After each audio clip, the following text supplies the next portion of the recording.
Hello, nizere ko mumeze neza. Ni Jado Paradox nk'ibisanzwe. Iyi ni channel yacu twigiraho utuntu twa mudasobwa. So nanakomeza kubashimira cyane, murabona ko ibintu bimeze neza, amasaha ni menshi cyane, aba views ni benshi cyane. So Imana ibahe umugisha. Aka kanya nishimiye kongera kugaruka mbazana video nono y'akantu keza cyane k'ingenzi gakenewe. Mugafate mu mutwe ko aka kantu gakene mu gihe ufite mashini yawe, aka kantu ngiye kubahereza, ngiye kubereka karakenewe cyane. So ngiye kubereka ukuntu ufata disk yawe ukayigabanyamo ibice bibiri. Disk yawe iyo ubikaho ibintu cyangwa storage yawe ukayigabanyamo ibice bibiri cyangwa se ugakora partition.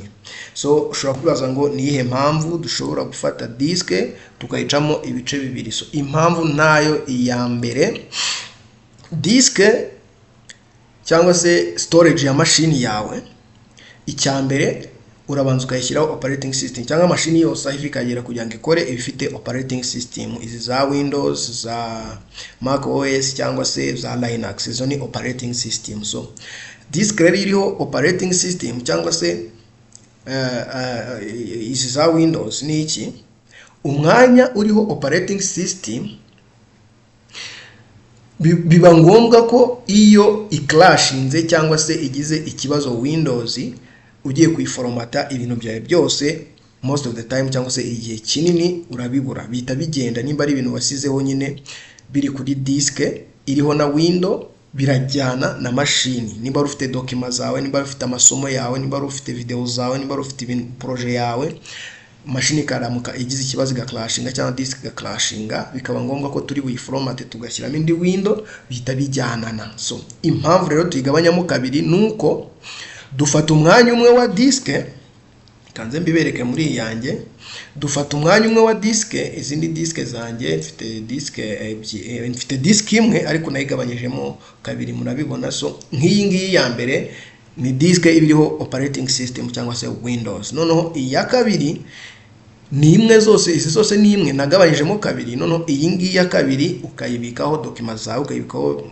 projet zawe, ukayibikaho ibintu byawe byose, ku buryo mashini iramutse crashinze ikagira ikibazo gaclashinga, ubwo tukaba twayiforomata, hazagenda ibintu biri kuri iyi disk iriho Windows gusa. Ibiri kuri iyi ngiyi bisigare, projet zanjye zisigare, document zanjye zisigare, amasomo yanjye zisigare, everything cyanjye nabitse hano gisigare. So niyo mpamvu rero ngiye kwereka ukuntu ushobora gufata disk ifite disk imwe and then tukayigabanyamo kabiri. Imwe ukajya uyibikaho amasomo n'ibiki byawe ushaka kutabura, indi ukayirekera operating system. So now let's start. So uraza ngaha nk'ibisanzwe, akenshi aha kuri taskbar haba hari file explorer. File explorer niyo dushaka, yaba idahari ukayisearching, ukaza hano ukandika file explorer. So file explorer ngiyi hano itiza, and then warangiza kuyizana cyangwa se ugakoresha shortcut. Ukoresha shortcut ukanda window key ukanda na E cyangwa se inyuguti ya I mu Cyongereza. So nayihitiza ingi bayita file explorer. So uhita uzanga kuri this PC, hano handitse this PC, ukakanda right click. For abakoresha Windows bahita babona ibi bintu, abakoresha Windows 11 bahita babona ibi bintu, izi option. Ariko kubakoresha Windows 10 bo bahita babona izitari izi. So izo bahita babona rero, abantu bafite 11 bahita bakora ngaha handitse ngo show more option.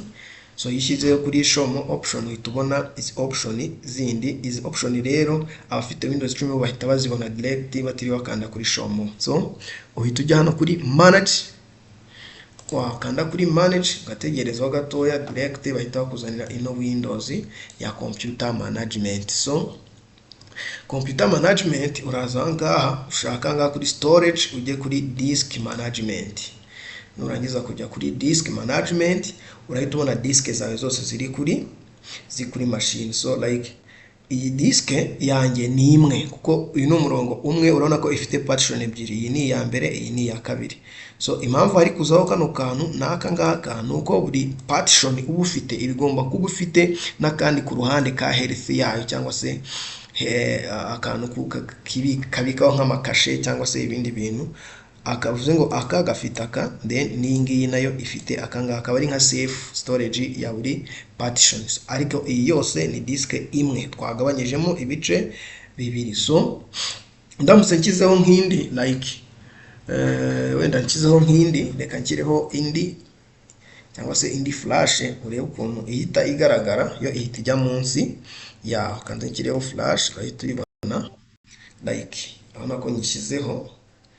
After kuyishyiraho biratinze ariko ihisiza direct, ngiyi flash yacu, ariko urabona ko hano kuri ya disk yacu yajeho iyi ni flash ifite gigabyte 16 na health yayo. So disk nuko zigenda zilistinga disk 0, disk ya mbere, ushyizeho n'izindi zigenda zimanuka hano hasi, ariko ntiyibagirwe ko iya mashini iza ku mwanya wa hano hejuru kuri disk 0. So kankuremo disk yanjye kugira ngo twebwe twikoreye partition y'iyi ngiyi. So urabona ko anga mfite gigabyte 174, anga mfite gigabyte 300. Ngiye gufata iyi ngiyi nyigabanye, birashoboka ko ushobora kuyigabanya n'inshuro 3 cyangwa 4, kubera ko iyanjye igabanyijemo inshuro 2, ngiye gufata iyi ngiyi aba ariyo ngabanya nayo mo inshuro 2. So kugira ngo igabanye rero ukora iki, right click kuri imwe muri iyo ushaka kugabanya iyi ngiyi kuko ari ifite umwanya munini, nakanda right click, then njya handitse ngo shrink volume. Ningana kuri shrink volume, ngategerezaho gatoya kidogo, and then ahita haza agatablo cyangwa se ahita haza window inyereka ahantu ndi bushyire, iranyereka ahantu ndi bushyire umwanya wanje, iranyereka ahantu ndi bushyire gigabyte cyangwa megabyte nshaka gushrinkinga. So let's wait. Okay, right, iraje. Ahanga urabona ko ari total size before shrink, ubundi ubwayo ira disk yanjye ifite izi megabyte zose ziri muri megabytes. Urabona ko ifite izi megabyte total. No size of available shrink space in megabyte. Uyu mwanya uri hano niyo yonyine nizo megabyte nemere kuba na shrinkinga kuri iki, kuri disk yanjye. So ahanga rero nshyiramo amount of shrinkage cyangwa se nshyiramo megabyte nshaka kuri partition yangiye gukora. So ikindi nakongera kubabwira n'ukuntu wakonvertinga megabyte muri gigabyte. Vuga urugero nimba ushaka gigabyte 20, gigabyte 100, gigabyte 200, ukuntu wazikonvertinga. So reka mbere ukuntu wazikonvertinga. Ubundi mu busanzwe look at here, mu busanzwe gigabyte imwe 1 GB ibingana na n'igihumbi na 24 megabytes.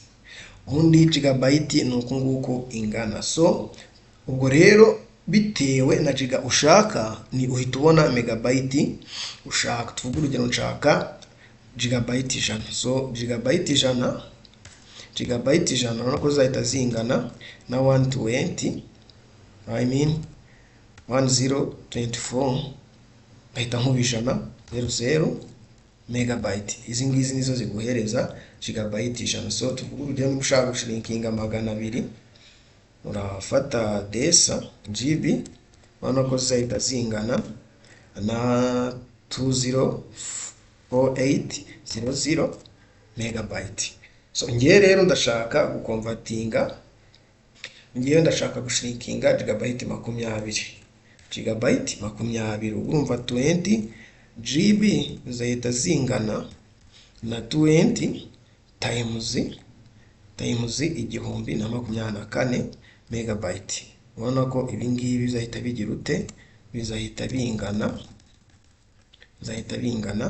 na 2048 and 0 megabyte. So izi megabyte zanjye 204,480 nibyo ngiye gushyiramo hehe, hariya muri disk partition yanjye. So ndaza njya muri disk partition, kiremo 2,0,8,0. So urabona ko izi nshaka gushrinkinga, kandi shrink. Nindangiza gukanda shrink, nzategerezaho gatoya ibirodinge irimo iri partitioninga kugeza igihe irangirije kwipartitioninga. So let's wait a moment. just wait a moment. Ikindi mbashimira cyane, Imana ikomeza kubamera n'amafaranga kuko murimo muragenda mumfasha kabisa, munyereka ko turi kumwe. Nanabasaba kugira ngo mukomeze mu bitekerezo by'ibyo twakora, Imana ibamera umugisha n'amafaranga. So urabona ko byakunze, bya bintu byacu byakunze. Rano DCGB 20 tukuye hano, urabona hahise hasigara 280, and then urabona ko iyi ngiyi yanditseho ko ari unallocated. Iyo tumaze gukora yanditseho ko ari unallocated, ku buryo niyo wagaruka muri file explorer ntabwo ushobora kuyibona ahangaha, ntabwo ushobora kuyibona iyo refreshinga, ntabwo ushobora kuyibona gusohona ko iyi ngiyi yagize ute, yagabanutse. So kugira ngo uyibone rero direct iri unallocated, ushobora kuza ugakanda right click, ukahita ujya kuri new volume, ukanda next, then ukayiha leta ushaka, nimba ari E, nimba ari F, nimba ari G, ntacyo biba bitwaye. Next, and then ukayita izina, like katuyite wenda partition, cyangwa se katuyite jado, uyite jado ahangaha, and then ukande next, and then ukande finish.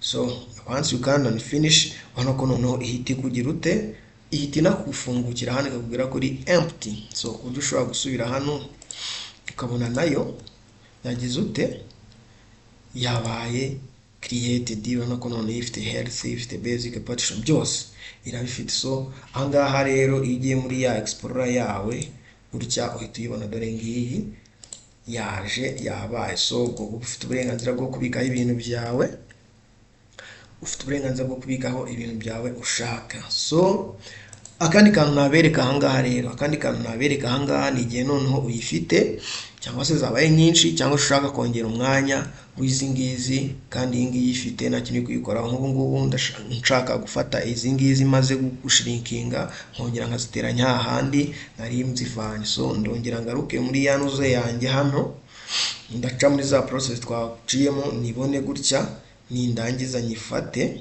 iyi njyanga, mbanze mfata iyi ngiyi njyanga muri delete volume, mbanze nsiyo nshaka kugira ute kwadinga ahantu, nindangiza kuyisiba.